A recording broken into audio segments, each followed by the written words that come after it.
Halo semuanya, perkenalkan kami dari kelompok yang beranggotakan 3 orang. Yang pertama ada Anissa Nurul Aini, yang kedua Dwi Via Cahaya Bulan, yang ketiga Siti Della Sofianti.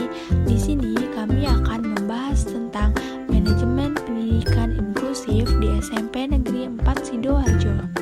Jurnal pendidikan khusus kami di sini mengambil tentang manajemen pendidikan inklusif di Sekolah Menengah Pertama atau SMP Negeri 4 Sidoarjo oleh Fitria Dewi Puji Lestari, Universitas Negeri Surabaya tahun 2017. Visi misi SMP Negeri 4 Sidoarjo. Visi: bertakwa, berprestasi, dan berakhlak mulia. Misi SMPN 4 Sidoarjo: 1. Melaksanakan kegiatan keagamaan. 2. Melaksanakan kegiatan beramal. 3. Melaksanakan kegiatan pembelajaran yang aktif, inovatif, kreatif, efektif, dan menyenangkan. Keempat, melaksanakan kegiatan penilaian autentik. Kelima, melaksanakan kegiatan bimbingan belajar intensif. Keenam, melaksanakan kegiatan perolehan NUN. Ketujuh, melaksanakan kegiatan pembelajaran berbasis IT. Kedelapan, melengkapi sarana dan prasarana pembelajaran. Kesembilan, melaksanakan kegiatan bimbingan dan konseling secara intensif. Kesepuluh, melaksanakan kegiatan ekstrakurikuler yang intensif. 11. Melaksanakan pembiasaan komunikasi bahasa berbahasa Inggris. 12. Melaksanakan pembiasaan berperilaku jujur, disiplin, dan bertanggung jawab. 13. Melaksanakan pembiasaan bersikap santun dalam berkata dan berbuat. 14. Melaksanakan pembiasaan kegiatan peduli lingkungan. Manajemen peserta didik. Perencanaan dan penerimaan peserta didik berkebutuhan khusus di SMP Negeri 4 Sidoarjo. Pembahasannya, manajemen peserta didik diawali dengan adanya perencanaan penerimaan peserta didik baru melalui kegiatan analisis kebutuhan peserta didik. Adapun perencanaan dalam kegiatan analisis kebutuhan peserta didik diantaranya, sekolah merencanakan jumlah peserta didik baru dengan mempertimbangkan jumlah kelas yang tersedia. Kemudian, merencanakan program kegiatan kesiswaan serta pembentukan panitia penerimaan peserta didik baru. Dalam pelaksanaan penerimaan peserta didik berkebutuhan khusus di SMP Negeri 4 Sidoarjo melalui jalur inklusi yang dilaksanakan dengan merujuk pada mekanisme dan persyaratan pendaftaran yang tertuang dalam pedoman penyelenggaraan penerimaan peserta didik Kabupaten Sidoarjo. Namun, dalam pelaksanaan identifikasi dan asesmen pihak sekolah tidak melibatkan tenaga ahli terkait seperti psikolog ataupun dokter. Manajemen kurikulum.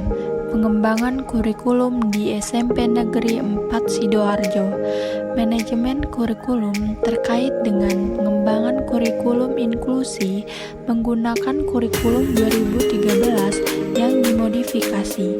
Perangkat-perangkat kurikulum seperti silabus dan RPP dimodifikasi oleh tim pendidikan inklusif dan guru mata pelajaran. Adapun komponen kurikulum yang dimodifikasi meliputi aspek tujuan, materi, proses, dan evaluasi atau penilaian.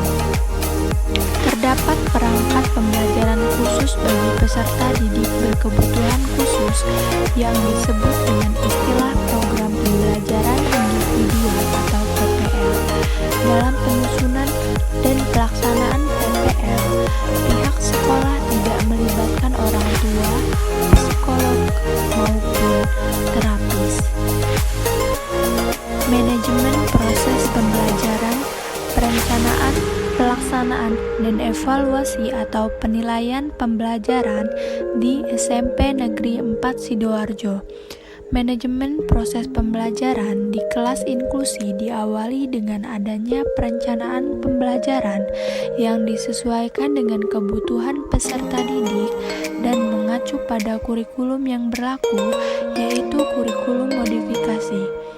Proses perencanaan pembelajaran meliputi kegiatan menganalisis standar kompetensi lulus dan kompetensi dasar.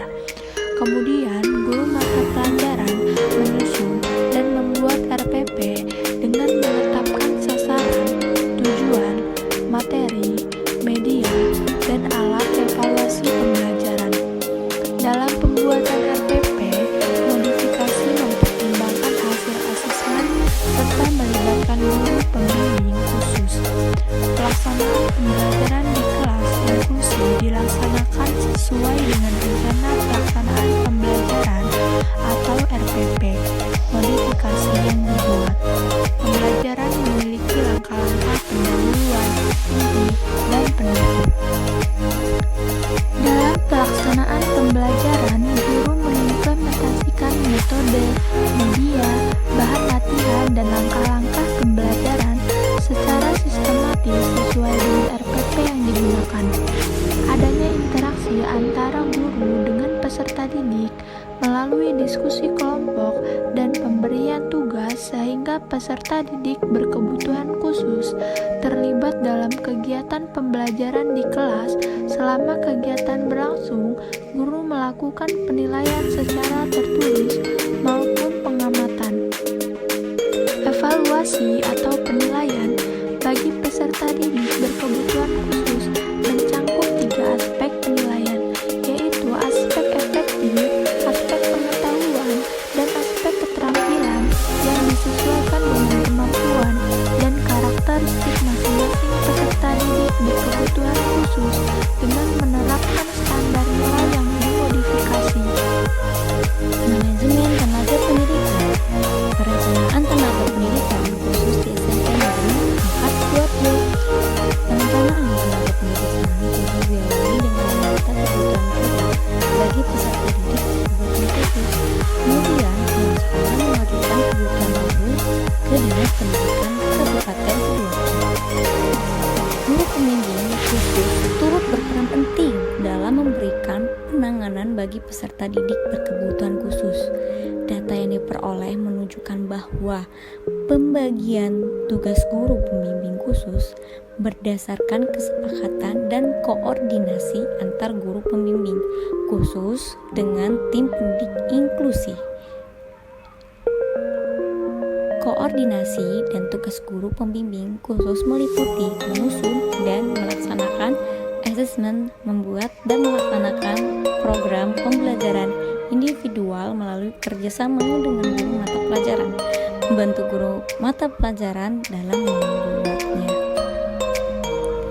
Dalam membuat rencana pelaksanaan pembelajaran modifikasi, membantu guru mata pelajaran dalam menangani perilaku peserta didik berkebutuhan khusus di kelas serta membangun koordinasi yang baik dengan guru, pihak sekolah, dan murid yang terkait dengan perkembangan peserta didik berkebutuhan khusus di sekolah. Manajemen sarana dan prasarana, perencanaan, pengadaan, dan ketersediaan sarana pembelajaran di SMP Negeri 4 Sidoarjo. Manajemen sarana dan prasarana diawali dengan adanya perencanaan sarana pembelajaran melalui analisis kebutuhan sarana pembelajaran guru. Kemudian, dalam pengadaan sarana pembelajaran yang dimiliki oleh sekolah dilakukan melalui cara yang berbeda-beda. Sebagian besar sarana pembelajaran yang dimiliki oleh sekolah diperoleh dengan cara membeli. Secara umum, ketersediaan sarana dan prasarana di sekolah inklusi sudah mencukupi dengan adanya ruang sumber, ruang vokasional, media pembelajaran khusus, dan alat bantu belajar. Demikian penjelasan dari kelompok kami. Mohon maaf apabila masih banyak kekurangan. Terima kasih.